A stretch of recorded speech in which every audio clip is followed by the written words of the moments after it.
Здравствуйте, друзья! Как вы уже поняли, сегодня познакомимся с алжирским транспортом. Скажу честно, приехав в Алжир впервые, я была приятно удивлена. И не зря, ведь дорожная сеть Алжира является самой развитой в Африке. Большинство автомагистралей и дорог имеют твердое покрытие, но поговорим мы не только о дорожном транспорте. Добро пожаловать на канал «Настоящий Алжир». Подписывайтесь, чтобы нас не потерять, и нажимайте на колокольчик, чтобы не пропускать новые интересные выпуски. Это один из моих любимых городских видов транспорта в Алжире. Канатная дорога здесь не развлечение, а полноценный вид общественного передвижения со многими станциями, как в метро. Учитывая горную местность городов, в которых есть канатка, это большое облегчение для местных. Первая канатная дорога появилась в Алжире почти 70 лет назад. Уже через полвека после этого все канатные дороги Алжира подверглись полной реконструкции. В настоящее время в Алжире действуют две системы канатного транспорта – гондольный подъемник и канатная дорога, расположенные в столице и таких городах, как Константина, Скикда, Аннаба, Тлемсен, Блида, Аран и Тизи-Узу.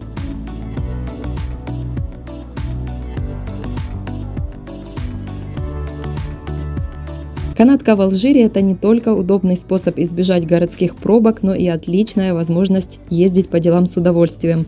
Ведь, согласитесь, такие виды вряд ли оставят кого-то равнодушным, даже если кататься каждый день.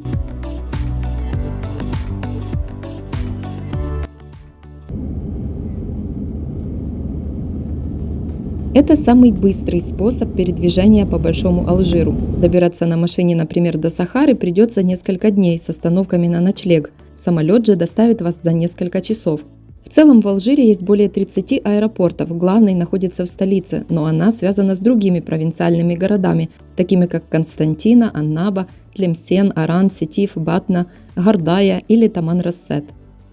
Воздушную сеть Алжира обслуживает в основном Air Algérie, национальная авиакомпания, выполняющая большинство внутренних рейсов.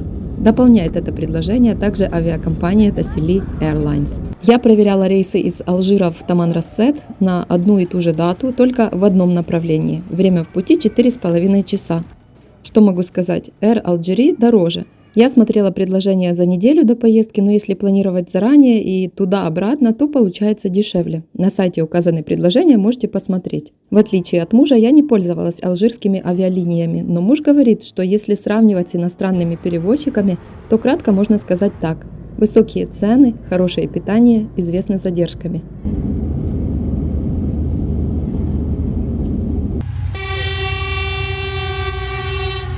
Железнодорожная сеть Алжира стала одной из самых современных в Африке. Однако это вовсе не значит, что можно полностью полагаться на расписание. Задержки и отмены рейсов случаются очень часто. Вам могут сказать, что поезд прибывает, и в вашем понимании это минут 10 максимум, но в итоге вполне вероятно простоять на перроне целый час.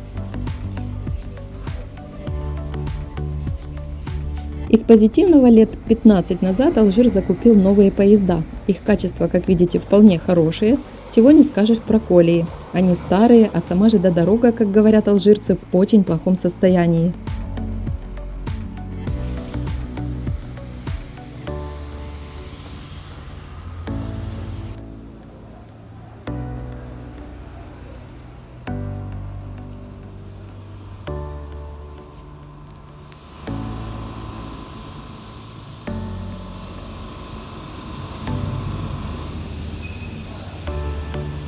В сомнительном состоянии и пассажирские станции, их насчитывается более 100.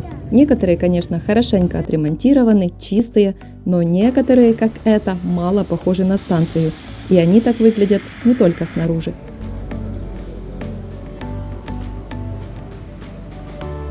Расписание часто написано от руки.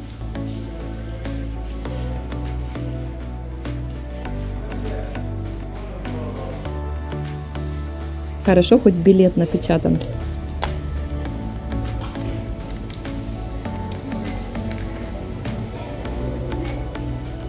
Национальная железнодорожная транспортная компания называется SNTF. Ссылку на сайт оставлю в описании. Все ЖД-станции постоянно открыты даже в праздничные дни. Некоторые только закрывают на период между прибытием последнего поезда и отправлением первого.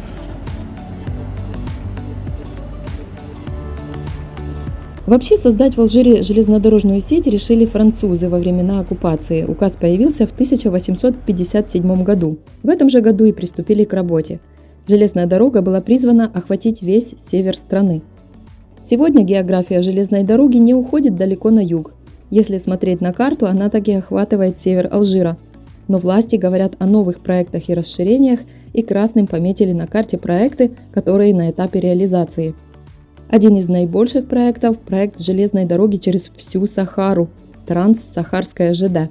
Звучит очень интересно, очень громко и очень много лет, но главное, работа таки идет.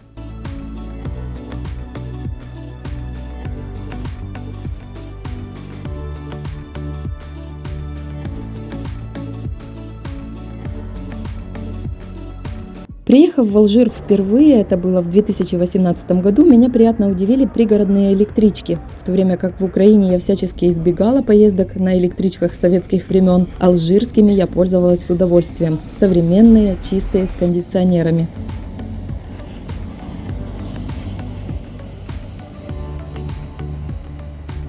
Правда, на некоторых участках очень перегруженные. Кажется, еще немножко, и люди будут ездить в обнимку, чтобы поместиться в вагон.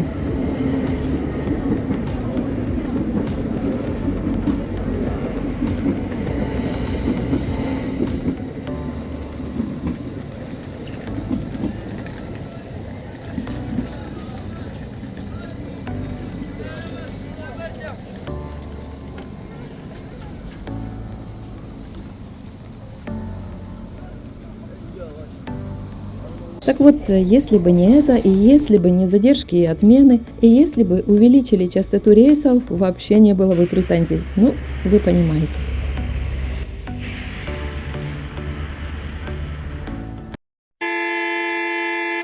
От нашего города до столицы около 30 километров. Стоимость проезда автобусом и поездом почти одинаковая, приблизительно 35 центов. Автобусный сектор в Алжире, как и в других странах, разделен на государственный и частный. Вот пример государственного автобуса. Они в лучшем состоянии, проезд дешевле, но частота рейсов ниже, как и количество сообщений. Автобусы в целом это недорогой вид транспорта, но автобусный парк в Алжире довольно старый. Вот пример частных перевозчиков.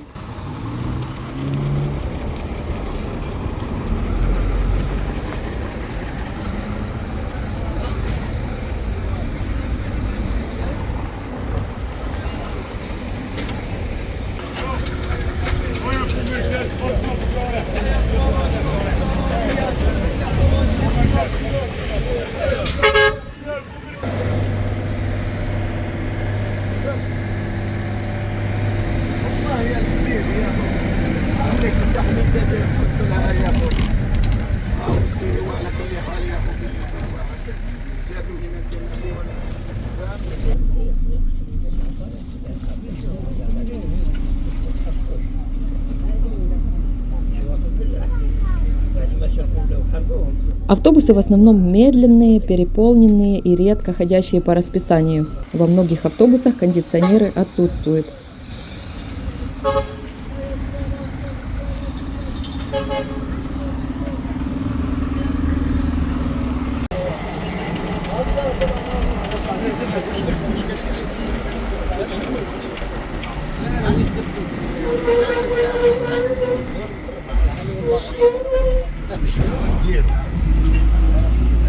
В небольших городах ожидать автобусы обычно негде, или даже если и будут лавки, то их либо недостаточно, либо они не в тени.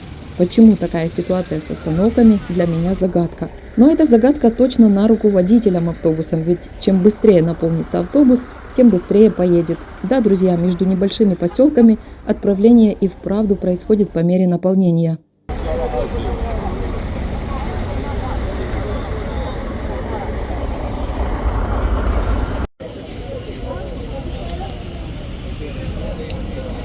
До сих пор в Алжире на автобусных стоянках можно услышать, как зазывают пассажиров, выкрикивая направление рейса.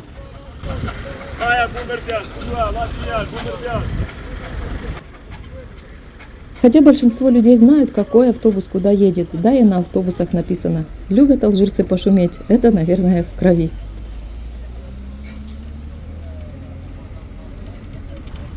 Автобусы и электрички заканчивают рабочий день рановато. Последние рейсы обычно в 7:30 вечера. Зависит от местности, конечно. Может быть немного позже, а может и раньше.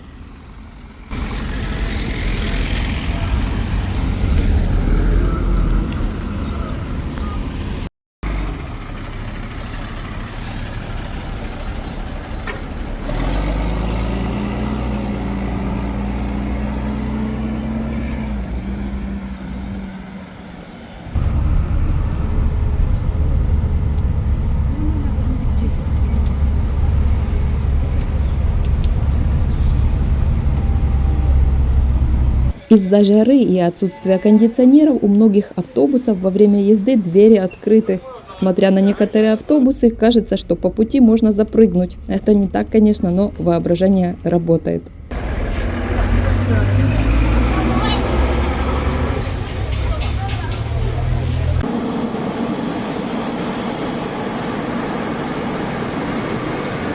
Из больших городов метро есть только в столице. Оно охватывает территорию 10 муниципалитетов и имеет 19 станций. Открыты они с 5 утра до 9 часов вечера, всю неделю, круглый год, включая праздничные дни.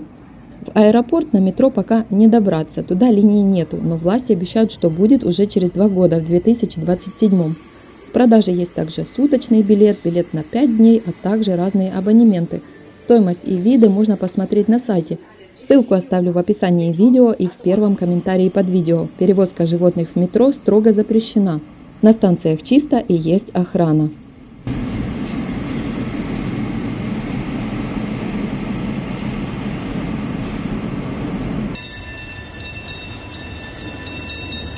Алжирцы закупили очень крутые низкопольные трамваи. Такие трамваи используются, например, во Франции, Нидерландах, Ирландии, Австралии. Теперь трамвайные линии есть в таких городах, как Алжир, Оран, Сетив, Константина.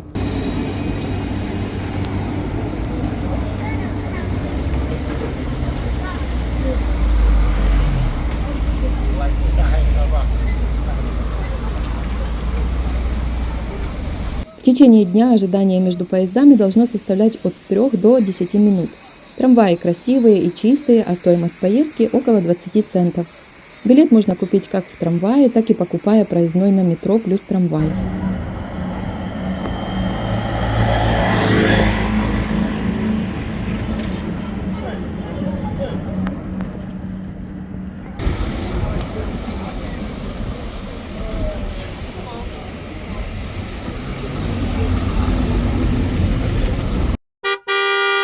Такси остаются наиболее практичным способом передвижения по крупным городам. Они не очень дорогие, тем более, что иногда их используют совместно.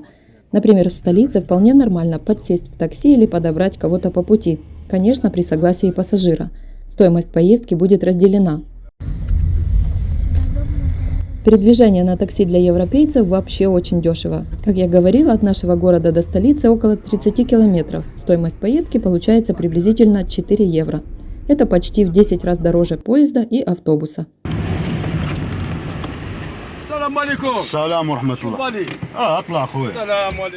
Такси, как и в других странах, есть легальные и нелегальные. Первые обычно с шашками, тариф фиксированный, в салоне установлен счетчик.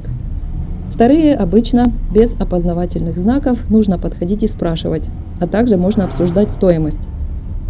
Легальное такси легко узнать по шашке, а также по цвету. Вот эти желтые машины известны как междугородние такси.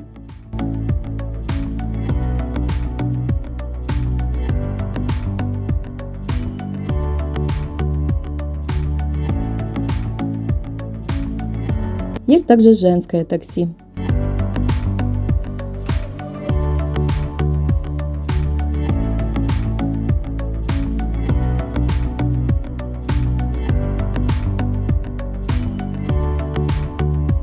В целом сектор такси в Алжире развивается и с каждым годом становится удобнее. Теперь и здесь можно заказать такси через приложение.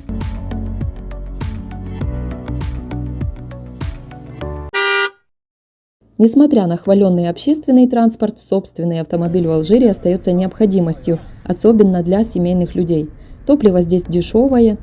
Учитывая, что автобусы и поезда часто задерживаются и переполненные, автомобиль – это очень удобно. Но, конечно, не очень доступно среднестатистическому алжирцу. О преимуществах личного транспорта, думаю, не стоит упоминать, вы и сами знаете. А вот из недостатков – опасность на дорогах.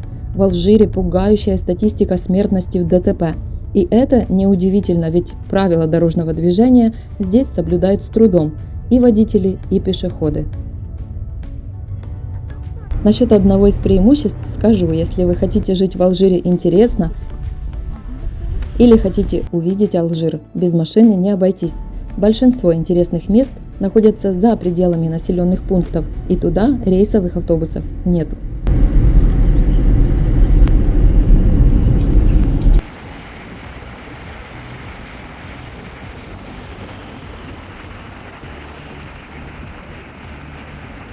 Насчет велосипедистов думала, упоминать в этом видео или нет, но скажу. Хорошо, что я не привезла сюда свой велосипед. Я бы сильно расстроилась. Женщины на велосипедах здесь не ездят, это стыдно. А мужчины редко, очень редко я вижу мужчин на велосипедах. Иногда встречаю молодежь, но если сравнивать с моей страной или с Европой, то велосипедистов почти нет. Или они подрастают. В этом видео у меня все, друзья. Как вам алжирский транспорт? Напишите, пожалуйста, интересно узнать ваше мнение. Всего наилучшего вам и до встречи в следующем видео.